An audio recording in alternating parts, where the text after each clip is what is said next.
Jail से रिहा हुआ तो मेरे साथी कैदियों के चेहरों पर खुशी साफ झलक रही थी। वे मेरी रिहाई का जश्न मनाने के लिए ढोल नगाड़े बजाने को बेताब थे। इसकी वजह क्या थी? 5 साल पहले घर लौटते समय मैंने एक लड़की की जान बचाई थी जो बेहोश हो गई थी, लेकिन धन्यवाद देने के बजाय उस अमीर लड़की को बचाने की कोशिश में जिसने असल में उसे नुकसान पहुंचाया था, उसने मुझ पर लूट और हत्या की कोशिश का झूठा इल्जाम लगा दिया। वह मुझे अदालत तक घसीट ले गई, जिसके चलते मुझे 5 साल की जेल की सजा हुई। उसे लगा था कि मैं एक बेकार और मामूली सा इंसान हूँ। अगर मैं कभी जेल से रिहा भी हो गया तो भी अपनी बाकी जिंदगी एक गरीब और नाकाम इंसान के तौर पर ही बिताऊंगा और हमारी राहें फिर कभी नहीं टकराएंगी। लेकिन उसे यह नहीं पता था कि जिस दिन इस शरीर का असली मालिक जेल में डाला गया था, ठीक उसके अगले ही दिन मेरी आत्मा ने इस शरीर में प्रवेश कर लिया था और इस तरह मैंने जेल की उन दीवारों के पीछे 5 साल बिताए। जब आखिरकार मेरी रिहाई का दिन आया तो मेरे साथी कैदी बेहद खुश नजर आ रहे थे, जैसे वे मेरी विदाई का जोरदार जश्न मनाने के लिए और इंतजार नहीं कर सकते थे। ये देखकर मैंने शर्मिंदगी से अपनी नाक खुजाई। क्या मेरी मौजूदगी ने सचमुच उनके मन पर इतना गहरा असर डाला था? जैसे ही मैं जेल के दरवाजे से बाहर कदम रख रहा था, पास में खड़ी एक मर्सिडीज बेंज एग्जीक्यूटिव वैन से एक जवान और खूबसूरत महिला बाहर निकली। मैंने अपनी आंखें सिकोड़ी और उसे ऊपर से नीचे तक गौर से देखा। वह खूबसूरत थी, शायद कुछ ज्यादा ही खूबसूरत। हेलो मिस्टर लिन। उस महिला ने मेरी चंचल और परखने वाली नजर पर कोई ध्यान नहीं दिया। इसके बजाय वह शांति से मेरे सामने खड़ी हो गई और अपना हाथ आगे बढ़ाया। मैं शेन रोक्सी हूँ, आपसे मिलकर बहुत खुशी हुई। क्या तुम्हें यकीन है कि हम पहले कभी मिले हैं? मैं शेन रोक्सी के बेहद खूबसूरत चेहरे को घूरता रहा और उसे हाथ मिलाने के लिए मैंने कोई हरकत नहीं की। लिन फेंक, उम्र 22 साल, जिसे स्वर्गीय जेल का अराजक दानव कहा जाता है। तुम एक बार देश के सबसे अमीर टाइकून के लिए गुप्त रूप से काम करने गए थे, सिर्फ इसलिए कि उसने तुम्हें अपनी बेटी से शादी करने और अपनी पूरी दौलत विरासत में देने का प्रस्ताव दिया था। फिर भी तुमने उसे मना कर दिया, ये शिकायत करते हुए कि उसकी बेटी के पैर छोटे हैं और यह कहते हुए कि उसके परिवार की पूरी दौलत भी तुम्हारी खर्चीली फरमाइशों को पूरा करने के लिए काफी नहीं होगी। तुमने तो दुनिया के हथियारों के राजा को भी धूल चटा दी थी, सिर्फ इसलिए कि उसने भीड़ में तुम्हारी तरफ एक नजर डाली थी, उसे एक ही थप्पड़ से हवा में उछाल दिया और लगभग मौके पर ही मार डाला था। शेन रोक्सी ने एक स्थिर एकसार लहजे में बात की, इन विवरणों को शब्द दर शब्द दोहराते हुए। अगर मुझे अपनी खुफिया जानकारी पर पूरा भरोसा न होता तो मैं कभी विश्वास नहीं करती कि जो आदमी इस जेल में दाखिल हुआ था और जो आदमी इससे बाहर निकल रहा है, वे दोनों एक ही व्यक्ति हैं। तुमने मेरे बारे में इतनी बारीकी से छानबीन की है। अगर तुम मुझे कोई संतोषजनक जानकारी नहीं दे पाए तो मुमकिन है कि तुम इस मुलाकात से जिंदा बाहर नहीं निकल पाओगे। मैंने अपनी आंखें और सिकोड़ ली, शेन रोक्सी पर एक ठंडी खौफनाक नजर जमाते हुए। मैं ये मानने से इनकार करता हूँ कि कोई भी व्यक्ति सिर्फ जिज्ञासावश किसी अजनबी की छानबीन करने के लिए इतनी हद तक जाएगा। मैं एक वेंचर कैपिटल फर्म का प्रतिनिधित्व करती हूँ। मैं तुम्हारे साथ एक साझेदारी पर चर्चा करना चाहूंगी। शेन रोक्सी को ऐसा महसूस हुआ मानो उसे किसी सोए हुए दानव ने निशाना बनाया हो जो अभी अभी जागा हो। फिर भी वह अपनी शांति पूरी तरह से बनाए रखने में कामयाब रही। उसके चेहरे पर मौजूद मुस्कान का जरा सा भी निशान नहीं मिटा था। यंजिंग का शेन कबीला पूरे देश के सबसे शक्तिशाली परिवारों में से एक। स्वर्गीय जेल से जुड़ी एक जानकारी तुरंत मेरे दिमाग में कौंध गई। मैंने सुना है कि तुम शेन कबीले की बेटी होने के नाते देश के व्यापार जगत में नई पीढ़ी की रानी के रूप में जानी जाती हो। मिस्टर लिन, तुम सचमुच बहुत विशाल ज्ञान के धनी व्यक्ति हो। शेन रोक्सी ने हल्के से सिर हिलाते हुए स्वीकार किया। अगर तुम मेरे दिल में दबे एक खास संदेह को दूर कर सको तो मैं तुम्हारे साथ साझेदारी करने पर विचार कर सकता हूँ। क्या संदेह? शेन रोक्सी ने तुरंत पूछा। 5 साल पहले मुझे धोखे से जेल में डाल दिया गया था।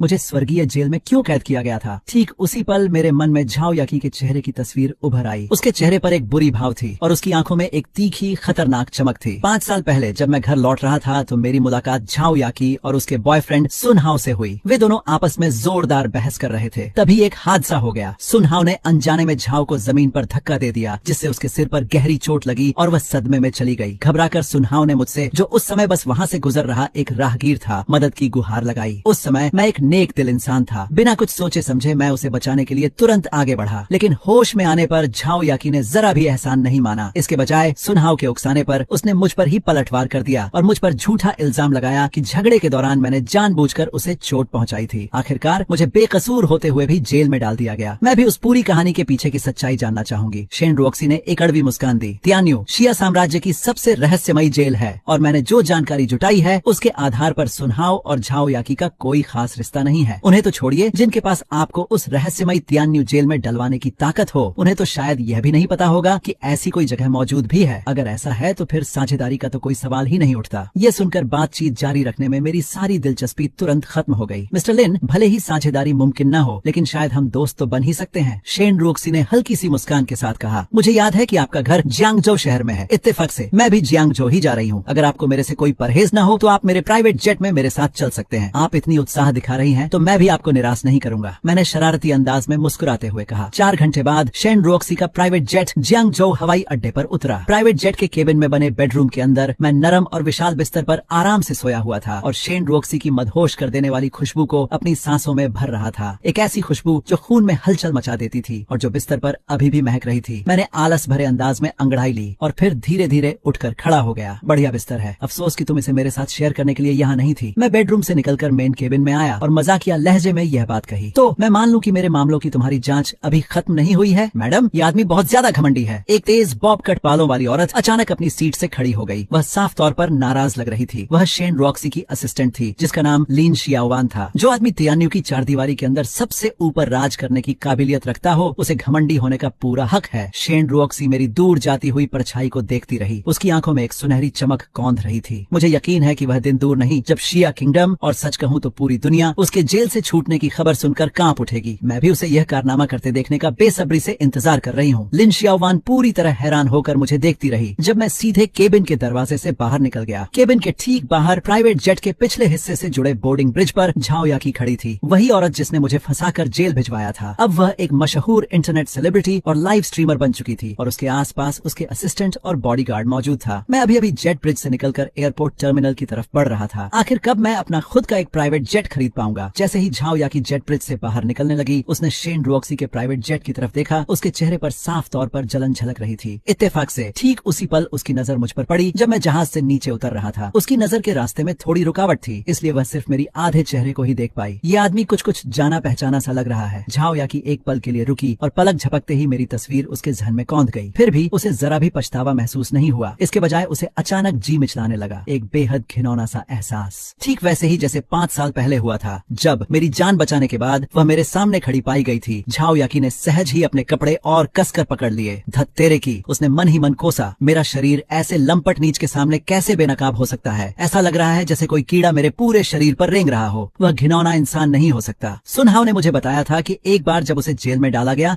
तो उसके सारे रिकॉर्ड गायब हो गए थे। इस बात की बहुत ज्यादा संभावना थी कि उसने जेल के अंदर ही आत्महत्या कर ली होगी और अगर वह मरा भी नहीं था तो जेल से छूटने के बाद उसे समाज के सबसे निचले तबके में संघर्ष करने के लिए छोड़ दिया गया होगा। आखिर वह एक प्राइवेट जेट में उड़ने का खर्च कैसे उठा सकता है? पूरी तरह से तिरस्कार भरी नजर से अपना सिर हिलाते हुए वह मुड़ा और तेजी से वहाँ से चली गई। इसी बीच लिन शियाओवान की नजर भी झाओ याकी पर पड़ी। उसका चेहरा तुरंत बदल गया और वह हड़बड़ी में शेन रोशी की ओर मुड़ी। मैडम, उसने कहा, वह औरत झाओ याकी है, वही जिसने मिस्टर लिन को फंसाया था और 5 साल पहले उन्हें जेल भिजवाया था। ऐसा लगता है कि भगवान अब इसे बर्दाश्त नहीं कर सकते। उन्होंने खास तौर पर उनसे आज मिलने को कहा। शेन रॉक्सी ने अपने स्वर में कोई बदलाव किए बिना शांति से झाओ याकी की पीठ की ओर देखा। मैंने अभी अभी पीछे से नजर देखी, लेकिन मुझे नहीं पता था कि यह झाओ याकी था। वह सीधे एयरपोर्ट हॉल की ओर चल दी। उसकी जेब में रखा फोन कंपन करने लगा। उसने फोन निकाला और यह उसकी माँ सुकिंग का फोन था। सुकिंग हवाई अड्डे के हॉल के बाएं द्वार से कुछ ही दूरी पर खड़ी थी, उत्सुकता से भीड़ में अपने बेटे की तलाश कर रही थी। वह वर्तमान में एक क्लिनिक चलाती है और उसकी आय आम लोगों के बीच कम नहीं है, लेकिन वह पिछले 5 वर्षों से गरीब की तरह रही है, क्योंकि न केवल मुझे 5 साल पहले अन्यायपूर्ण तरीके से जेल में डाल दिया गया था, बल्कि अदालत ने यह भी फैसला सुनाया कि पीड़ित झाओ याकी को मानसिक क्षति के लिए मुआवजा दिया जाना चाहिए और गंभीर रूप से घायल सुनहाव को चिकित्सा खर्च के लिए मुआवजा दिया जाना चाहिए, जो कुल 1 मिलियन युआन से अधिक है। उस समय सुकिंग के पास इतना पैसा नहीं था और इसका अधिकांश हिस्सा दोस्तों से उधार लिया गया था। मुझे नहीं पता कि इसमें कितना समय लगा, लेकिन इससे पहले कि सुकिंग मेरा इंतजार कर पाती, उसने अचानक झाओ याकी को हवाई अड्डे के हॉल से बाहर निकलने की ओर चलते देखा। झाओ याकी बहुत तेजस्वी थे। पूरा शरीर मशहूर ब्रांडों से ढका हुआ था। सुकिंग की साधारण कपड़े ने एक मुसीबत पैदा किया। मैंने एक नजर में अपनी माँ सुकिंग को भीड़ के सामने देखा और मेरा दिल अचानक उत्साह और खुशी से भर गया। इस समय झाओ याकी के बॉडीगार्ड ने सुकिंग को वहाँ खड़ा देखा और रास्ता नहीं दिया। उसने धमकी दिया, क्या तुम मरना चाहते हो? ऐसा कहने के बाद वह सुकिंग को मरने वाला था। मैं अपनी माँ से दोबारा मिलने की खुशी में डूबा हुआ था। अचानक मैंने देखा कि कोई मेरी माँ मरने वाला है।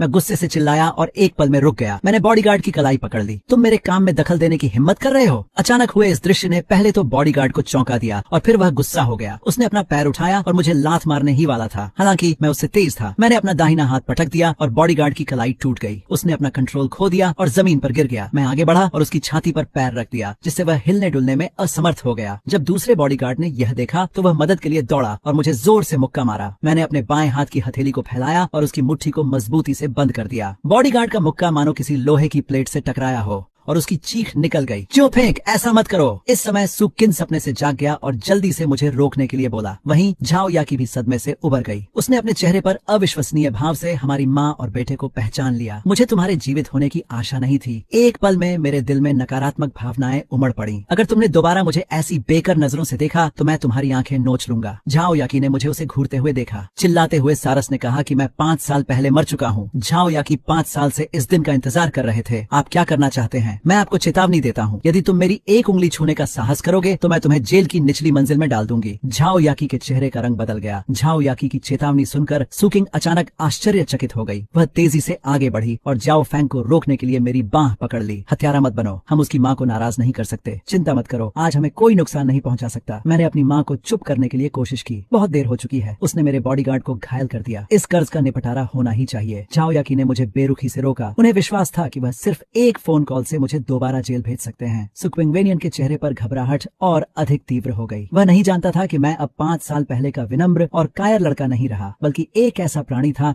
जो जेल में सभी को आश्चर्यचकित कर देता था। उसने मेरी रक्षा उसी तरह की जैसे एक मुर्गी अपने बच्चे की रक्षा करती है। उसने घबराहट में झाओ याकी से माफी मांगी। मुझे खेद है सुश्री झाओ, लिन फेंग का यह मतलब नहीं था, कृपया उसे माफ कर दें, ठीक है? सुकिंग का घबराया हुआ रूप देखकर झाओ याकी गुस्से से हंसी, जैसे उसने कोई ठंडा चुटकुला सुना हो। 5 साल पहले आपका बेटा मुझसे बेवफाई करना चाहता था। आपने घुटने टेक दिए और मुझसे उसे जाने देने की विनती की। अब आपके बेटे ने मेरे बॉडीगार्ड को घायल कर दिया है और मुझे इस तरह देखने की हिम्मत की है। आपने मुझसे उसे माफ करने के लिए कहा। मेरा चेहरा अचानक बदल गया। जब मैं स्वर्ग में था तो मैंने किसी से 5 साल पहले हुए अन्यायपूर्ण मामले की अंदरूनी कहानी की जांच करने को कहा था, लेकिन मुझे नहीं पता था कि मेरी माँ वास्तव में झाओ याकी के पास घुटने टेकने और दया की भीख मांगने गई थी। मेरी माँ थोड़ी देर के लिए स्तब्ध रह गई।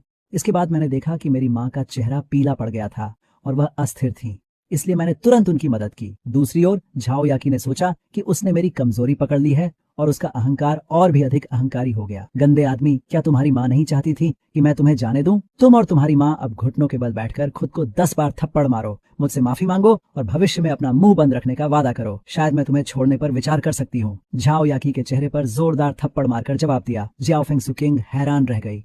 उसे उम्मीद नहीं थी कि मैं झाओ याकी को मारने के अलावा कुछ नहीं कर सकता। झाओ याकी को उम्मीद नहीं थी कि वह उस बिल्ली की तरह है जिसकी पूंछ पर पैर रख दिया गया था।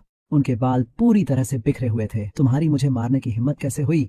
मैंने फिर से थप्पड़ मारा। इस थप्पड़ ने झाओ याकी को सीधे जमीन पर गिरा दिया। मैं आगे बढ़ा और झाओ याकी के चेहरे पर पैर रखा और ठंडे स्वर में कहा, तुरंत मेरी माँ से माफी मांगो। मेरे शरीर पर रेत अचानक फट गई, जैसे कोई खून का प्यासा हथियार खोल दिया गया हो।